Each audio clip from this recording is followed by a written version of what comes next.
We begin our 16th year of SoCal Prep Report. We're in La Puente, Bishop Amat High School, where last week in 0 week the Lancers won over a pretty good St. Paul team, 42-14. So there's great optimism on campus. I'm Randy Rosenblum, your host on SoCal Prep Report, along with Tarek Fatal. Tarek's in the studio today, so we're going to send it to him in a moment. But let me tell you this. What a great victory for Kory Minor's team to knock off St. Paul in their opening game after winning only 2 games last year. We're going to meet Kory Minor on this show. We're going to chat with Chris Ricks as well, the quarterback coach, who's actually worked commentary with us on LA 36. But for now, let's check in with Tarek, and he talks about 0 week in prep football in the Southland. Well, Randy, it's that time of year again. I'm sorry I can't be out at Kiefer Stadium this week. We'll see you in studio here coming up soon. But for right now, there was so much drama. The wheels of the season haven't even got off the ground yet. The landing gear hasn't even come up into the plane as it's emerging into the air. And we already have drama. Bishop Montgomery, here's what's going on. You can't bury the lead here. Bishop Montgomery, 20-plus football transfers coming into the program, and the first wave that tried to get eligible, 5 of them declared ineligible, denied. Bylaw 202 hit with those student athletes. Guys, that's 24 months you gotta sit. You can't play any sports at any school. Huge violation for falsifying documents. So Commissioner Mike West in his second year cleaning things up in the CIF. And that's not all. So that was last week, right before Bishop Montgomery headed to Hawaii to play St. Louis, the #1 team in the land out there on Saturday. And they played them pretty tough despite all the drama. They lose 34-27 to the Crusaders. But in the final moments, as they say, when it rains, it pours. The Knights get into a scuffle on the field. Here's some footage of it.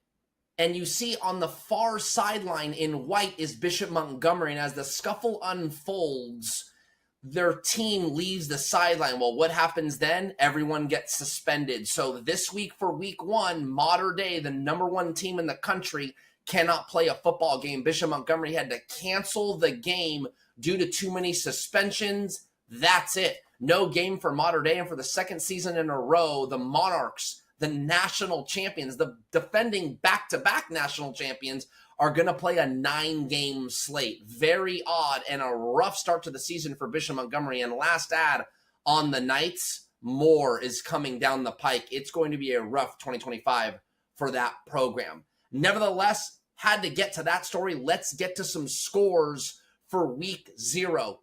One of the stories of the weekend that was good, the Trinity League goes out to Florida, Mater Dei, St. John Bosco, and Orange Lutheran. They all win in nationally ranked games. Mater Dei beats St. Thomas Aquinas 26-23. Chris Henry Jr. looking like Megatron out there. St. John Bosco beats Manatee 31-0. That game was actually called at halftime. Thunderstorms, lightning. The game got called after 2 quarters. The Braves come back with a victory in dominating fashion. And the last one that was more of a surprise and makes the Lancers look really good. Orange Lutheran beats Miami Northwestern 17-3. All 3 teams come back, not just representing California, not just representing Southern California, not just representing the Southern section. They represent the best league in the country, the Trinity League. Those teams start 3-0 combined against Florida. Moving right along, Corona Centennial 42, Servite 14. That game was in Corona. New quarterback, not necessarily new to the program, but his first year as the starter, senior quarterback Anthony Catalano goes for 300-plus yards, 4 touchdowns, including this monster one-handed catch by Ty Plinsky. It was the #1 play on SportsCenter's top 10 plays. The Huskies off to a great start this season. Sierra Canyon defeats JSerra 35-0, an absolute blanking by the Trailblazers at home over a Trinity League foe. I think the Trailblazers were expected to win, but not like this. They hold JSerra to less than 100 yards on offense. Jackson Stokes, the junior running back, ran for over 100 yards and I believe a trio of touchdowns. the city section. This ain't a cloud of dust, a 2 or 3 yards in a cloud of dust. Kennedy and Eagle Rock scored more than 100 points, 59-56. The Cougars get the victory. Diego Montez, 7 touchdowns he's responsible for. Liam Paston, 8 touchdowns. So the two quarterbacks combined for 15 touchdowns in that game. Pretty remarkable, but the Cougars come out with the victory. And the last game to wrap up week 0, Birmingham, a surprising victory over a solid Foothill League team in Hart, 24-14. Kevin Hawkins goes for 130 yards and a touchdown. Are the Birmingham Charter Patriots the front runner for the city section yet again after a quality win in week 0? We will see. Randy, back out to you on the field. How much fun will this be? We got a guy that majors in victories, even though his name is Minor, Kory Minor, former great player here, played at Notre Dame and South Bend during his collegiate career, on to the NFL. But he's back home where he belongs. Kory, it is great to see you. It is a pleasure all mine, Randy. Awesome beginning to your career here. Thank you. Big win, knocking off St. Paul 42-14. How's it feel to be the hero for at least a week? Well, listen, I am no ways the hero. There's many more guys out here deserving than I am. I'll tell you that. Listen, I give all the glory to God, first and foremost, and my staff. Those guys are exceptional. They put the real work and time in, make it easy for me.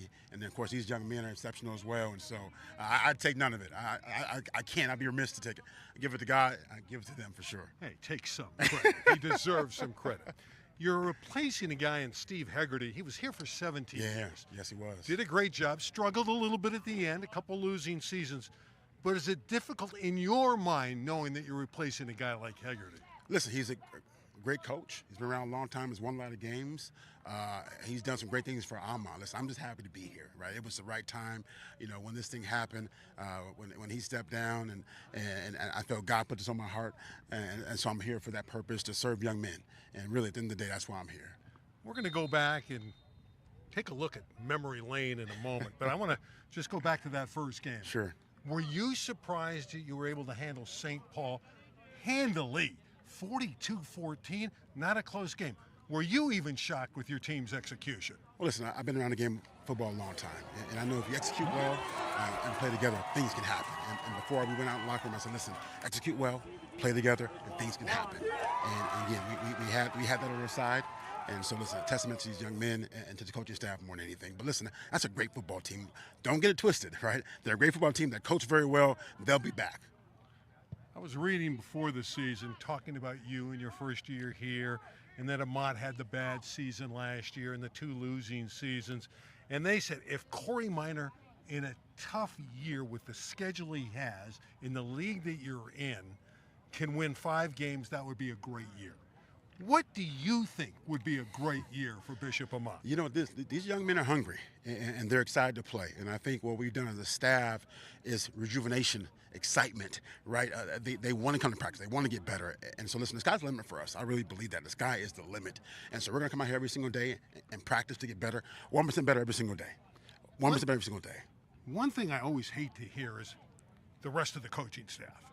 This guy does this, and this guy does that. But you have assembled a coaching staff here. We know Chris Ricks, former Florida State guy, has worked on LA36 as a commentator. He's your quarterback's guy. Yes. And he's got a big name. Yes. Marcus Everett from Yes. Chaminade and on to UCLA, and a great wide receiver. Yeah. How have you got these kind of individuals to come to work with you? Listen, I'm going to give first the glory to God. So when I got hired, many of them reached out and said, hey, listen, if we can jump on your staff, we'd love to jump on your staff and help you build this place back. And so I met with all of them, and I saw the pedigree. Many of them played Division I football. Some played in the NFL. And so why not, right? And so, listen, I'm blessed to have them. All right, I want to talk about you and your coaching style. Okay. What do you like about Kory Minor, the coach, and what does Kory Minor, the coach, need to work on? So I am a motivator and inspirational person, period. bar none. That's what I do well. I get paid to do that for corporations, right? I do it for my young men. That's what I do well. I think I need to work at it because I'm always trying to improve and get better. I want to work at being in the moment always and make sure my young men are in the moment. And that's, as a head coach, that's my job to do. That's hard to do. It's though, hard to isn't do. it? Yes, it is hard to do because things are happening all the time, right? That's not, I'm under Lou Holtz. I'm a Lou Holtz guy, and he, to me, he's the best in the business, best to ever do it. And so watching him, he makes it look easy, but it's not. Like you said, it's not easy at all. That means every team you play is going to be the greatest team ever because that's Yes. what Lou Holtz Yes, always used yeah, to exactly say. right. He built up the opponent. Yeah. Let's take that trip down memory lane. Okay. Bishop Amat, you were a student athlete here, early 90s, had some great success. Let's first talk about the 92 Reebok Bowl. Okay. That was the CIF Southern section against the City section, which happened to be Sylmar. Yes. Remember that game? I do. was there. I I do. called the I game. do. What do you remember about that contest? So I was hurt. I missed the last 8 games of that season. I got hurt in St. John Bosco. So I dressed out, but I wasn't going to play. But what I remember is that me and McCutcheon danced in the end zone after the game because that's what we said. Hey, listen, we win this game. We're going to go dance in the end zone. Coach said, hey, if you win, go ahead and go do that. That name McCutcheon Yes, rings a bell. yes, Tell us it about does. him. Listen, the competitor, ultimate competitor. The reason why Almont is Almont, right? And he's on the Almont Mount Rushmore for sure, but more of a better person more than anything. Yeah, really good guy. All right, let's take us a little bit further into your career. You played in the 94 game, I guess, against Mater Dei. Yes. I didn't see that game. I know Mater Dei won it, and it was a Yes. heartbreaking loss for Amat. Yes, it was. Listen, 21-7 at halftime. We lose 28-21. We're number 1 team in the country. They're number 2 team in the country. Great battle in Anaheim Stadium, and a better team won. And listen, I tip my hats to them. They were a phenomenal opponent, and they beat us, and it's all fair and square. But it was a hell of a game. I really enjoyed it. The next year, you're gone. Yes. You're off to Notre Dame, but Amat comes back Yes. with Ralph Brown, who ended up playing in the NFL in Nebraska in the National Football League. Great DB. Running back as well here. Super running back. And Amat won the title in 95 over a very good Loyola team. Correct. Yeah. Again, listen, Ralph led that team. They had a great bunch of guys on that team. Many of them played Division I, a few of them played in the NFL. But again, listen, I like to think that we gave them the foundation of it, and they took it and ran with it and did better than we did. Well, like I said, you've done quite well for yourself. All right, there's 90s football. I know you love that era, didn't you? I do. It was pure, right? Guys weren't transferring. Guys weren't leaving schools. Guys, listen, if I'm third string, I'm going to battle every single day. At some point, I'm going to get my chance, and I'm going to shine when I get my chance. Look back at the running backs that you had here at Almont, from Scott Fields to Rodney Sermons, Dalen McCutcheon, Ralph Brown. They all wait their turn. And they played 1 year and got scholarships on 1 year of football. And so, yes, it was a lot of fun during that time. It was pure, and guys fought and worked. You're a friendly guy. How do you turn it on during the game and get fiery enough to get your team to believe that, hey, he's just not another guy. He's a fiery guy that motivates us. How do you motivate him during a game? I think the biggest way is understand what they want, right? And so I ask them all the time, what do you got? What do you want? What do you want? What do you need? What are your desires? Whether it's a championship, whether it's to win this game, whether it's to go play Division I, Division II, Division III, you got to know what they want, because then you can talk to them in that language of what they want, what they desire. So when they're not playing right, that's not the standard you told me you want. What league is Bishop Amat in? Mission League, right? Mission League, yes. Okay. You know how tough the Mission League Yes. is. Everyone is building up Sierra Canyon, Sarah and Gardena. Sure. Awesome athletes. 100%. How does Amat participate and be competitive against those kind of teams? One day at a time. All we can do every day is I'll come out here and get better every single week. And if we can build on building blocks and do that when it's time for those games, we'll show up and play well. Right? Those are great opponents. Those are great players, great pass players, great coaching. And we have our work cut out for us. But I know this. These young men are hungry and they fight. And if we can do our job and get better every single week, anything is possible.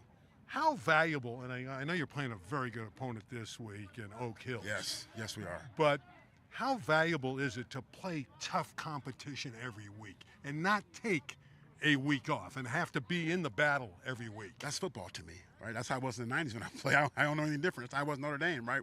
We were everybody's Super Bowl. So at the end of the day, us doing that here is preparing us for greatness for now and for later. Last ad with you. Tell us quickly about your Notre Dame career and your NFL career. Yeah, listen, Notre Dame was a blessing. 6-year-old dream to go there. God is good. I made it happen. I'm third all time in tackles, third all time in sacks. I'm second all time in tackles for loss. Started all 4 years for Lou Holtz. Never have happened before. And so graduating 3.5 years with a marketing degree. I'm more proud about that than anything. First and foremost, NFL career, short time, right? Played in the NFL 4 years. Had a great time. Loved it. Played for the 49ers. Then cut there and played for Carolina. Had a phenomenal time, phenomenal experience. Met some great people, some great stories. But life goes on. When you look back in this first season of Mott, your alma mater is over. What do you want to have accomplished? What do you want to get done as they're cheering in the background? You guys are getting into it. What do you want to have done for this team in the first year? I want to have given these young men values and structure so when they leave Almont, they say, I'm a better person being in Coach Minor's program when it's all said and done. Kory, it was a flat-out pleasure to chat with you. Pleasure's all mine, Randy. Thank you, sir. All right, Appreciate you, brother. You're the best. Thank you. Having fun out at Bishop Amat here in La Puente. Get to meet another friend who's on the coaching staff, Chris Ricks, quarterback coach. I remember Chris because you just did commentary with me on LA 36. That's right. On the Flag Football Championships. That's How right. The much first fun one, was that? the inaugural one, right? Yeah. First one, city section. It was fun. We got to do it again. Highlight these girls. I love it. Broadcasting and coaching. How does broadcasting help you as a coach? Well, preparation, right? Watching film. It's different. They're two different headsets. I like that. But I mean, to come back here at Bishop Amat to be asked by Kory Minor to come help lead the quarterbacks, and a tremendous honor, Randy. I mean, humbling. Kory played before me. We didn't play together. We really didn't know each other. I just knew him as like the Mount Rushmore of legend at Bishop Amat, right? With him and Daly McCutcheon, Pat Hayden, Eric Bieniemy, all those guys. So very humbling. And the fact my son's a sophomore here, he's on the JV team. To come back, over 20 years later, it's truly a blessing. So we got the first one with St. Paul. Big victory. It was a special night. I pray one that Kory remembers forever and his first win as head coach. And we believe we're just getting started. Talked with Kory prior, but I didn't talk about the community with him. You can speak to this area. La Puente is into this school and very much into this football team, aren't they? They are. I mean, you saw it 30 years ago, right? Broadcasting the Division I championship game, Bishop Amat Loyola. I was an 8th grader at that game, Randy. And after that game, I said, I want to go to Bishop Amat because I saw the community. I saw the love. Obviously, the victory, winning a CIF championship, the last one 30 years ago here. So it's a special place. Every school has special history and tradition and I think a community.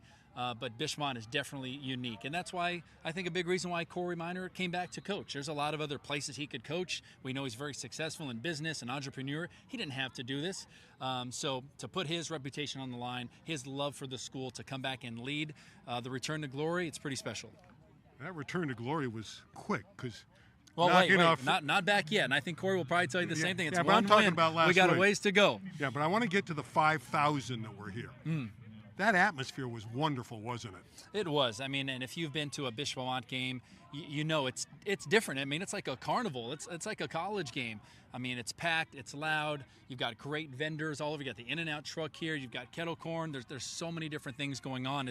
It's a special Friday night lights experience here at Bishop Amat. And everyone that was here that last Friday saw it, and they'll be back tomorrow night when we play Oak Hills. All right, you're a quarterback coach. What does a quarterback's coach really do? Well, my biggest heart is being a light for them and mentoring them, teaching them what to do and also what not to do. Because I had a lot of touchdowns, also had a lot of interceptions. And so it's mentoring, it's coaching. Of course, it's the fundamentals, it's the mechanics, it's the coverages, it's the film study. How quickly do the kids pick it up? Do they pick it up quickly? They pick it up quicker than I did. Okay. That's for sure. I mean, they're smarter than I was. But also technology, I think, is a huge factor with film, huddle, the things they have access to, the resources help a lot. And I think that's why this generation is bigger, faster, stronger with all the training, all the camps. It's year-round now. There's really no off-season. But also not just bigger, faster, stronger, Randy, but smarter as well. And I think a lot of that technology, resources, huddle, all of those things, let alone what Coach Minor and the staff, what we do with them, teaching them and equipping them, empowering them, really helps them get it quicker and be more successful. Who's your number one quarterback? Tell us who he is and what you like about him. Yeah, Braden Wan is a transfer from Eisenhower. He's a senior, 6'5", about 200 pounds. And in lieu of what I just said, a student of the game. He's a film junkie. He's got a lot of minutes, a lot of hours on huddle logs. We can see the player's name and how much time they watch film. You can't hide from it. And he's a film junkie, smart, sharp, a lot of upside, has a ways to go. Still raw, I think, in some aspects, but working with him throughout this offseason, along with Coach Jason Harris, our amazing offensive coordinator, one of the best offensive minds that I've been around. He has a ways to go, but he's on his way. Along with senior Danny Reyes, who's a 4-year player. We expect him to play this year. He's doing a great job helping run the scout team, along with Domenico Doran, who's a transfer from Servite. He's a junior. Again, Danny's a senior, one of the senior leaders on this team, Danny Reyes is. So we've got a pretty special group in the quarterback room with Braden, Danny, and Domenico. How much do these guys behind us know about your background? 4-year starter, 2000 to 2004 for the Seminoles of Florida State. I know you're a proud Seminole. Do these guys understand your background and how great a career you did have? Randy, I think it's so long ago, it's ancient. I'm trying to think, like 30 years, that would have been in the 90s, a coach who played in the 60s coaching me, It's like there wouldn't have been any film. I mean, there is obviously film now on YouTube, and the players will sometimes say, hey, Coach, I saw some of your highlights on YouTube, or I saw this online.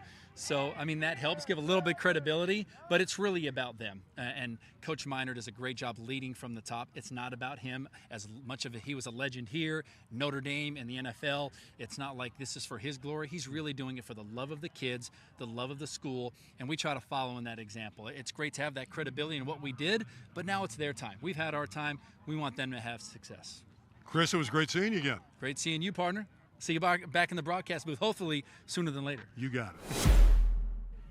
If I'm intimidated here, it's because I got the big offensive line watching as Ryan Salcedo is ready to rumble with me here. Ryan, congratulations on your first game, your first 200-yard game.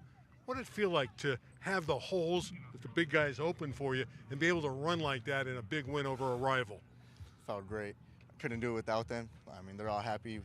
Just felt great. 4-year starter, from your first game as a freshman to now, your biggest improvement. Don't be shy. Come on, tell us why you're better. Definitely the offseason, been putting in the work, and the work has been, showed on Friday. But we still got a long season in front of us, so looking forward to that. What do you like about this team? You've been around the block here. You're a veteran. You're an old guy now. You're 4th year. Why is this team better than the rest, the last 3 at least? I wouldn't say we're definitely better, but it's also the coaching staff. It's a privilege to be coached by all these, great coaches. They have all this knowledge, and it's definitely a blessing. La Puente, the community, 5,000 showed up for the first game. What do you say to your fans about how they came out and supported you in week 1? Couldn't thank them enough, but they'll be happy and ready for this week and the rest of the season. You got a game tonight. You're playing tonight against a very good football team. Can you do it again? Can you get 200 yards again? We'll do. And it wouldn't be without the help of them right there behind. I'm looking to my right, and there's the baseball field over there. You're familiar with that. You played a couple years of baseball here, didn't you? Yes, sir, I'd have. What position were you? 3rd outfield. Okay. Why'd you give it up? Why'd you want to concentrate on football?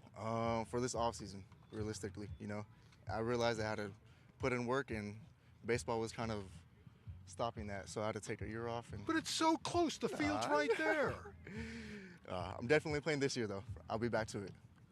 Ryan, what's your future? What's going to happen after Amat? Hopefully head into college. That's definitely the plan, and get a scholarship and head out of here with a degree. And you want to play ball at the next level? For sure. Okay. For sure. We wish you the best of luck, and appreciate congratulations on a marvelous opening game against St. that. Paul. Appreciate that. Okay, Randy, now we're looking toward week 1.